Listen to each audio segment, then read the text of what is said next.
वहां से आ रहा है, राधे राधे रटो, चले आएंगे बिहारी, राधे राधे राधे, आपका मन राधे राधे करने लगेगा। सारे नाम अंदर से एक ही है, कोई डरने की आवश्यकता नहीं है। भगवान पुलिस के दरोगाजी नहीं है, भगवान हमारे बाप दादों के बाप दादों के बाप दादों के भी बाप दादे। अपने दादाजी के पास कैसे भी बैठो और कैसी भी बातें करो, दादाजी को अच्छा लगता है। कुल मिलाकर भगवान का नाम स्मरण करें।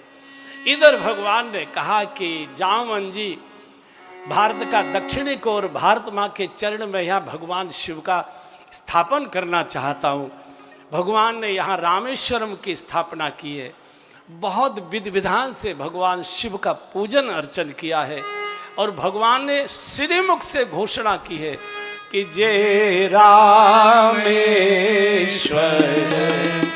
दर्शन करी हई, जय रामेश्वर दर्शन करी हई, ते तनु तजी मम लोक सिधरी हई, ते तनु तजी मम लोक सिधरी हई, जे गंगा जल आन चढ़ाई, जे गंगा जल आन चढ़ाई, सो सायुज मुक्ति नर पाई, सो सायुज मुक्ति नर पाई, जे रामेश्वर दर्शन करी हई, जे रामेश्वर दर्शन करी हई। भगवान के श्रीमुख की घोषणाएं बंधुओं त्रेता युग में की गई।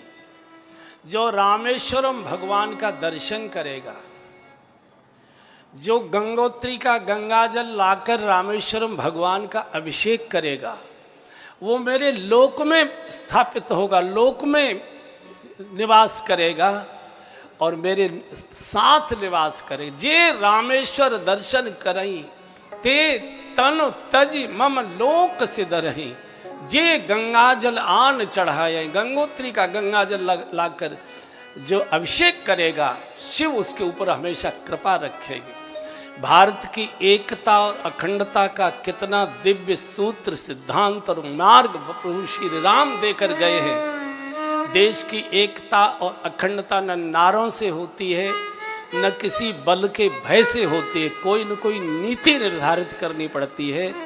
राष्ट्र की एकता और अखंडता के लिए स्पष्ट नीति चाहिए और कठोर नियम चाहिए, तब राष्ट्र की एकता और अखंडता अक्षुण्ण रहती है।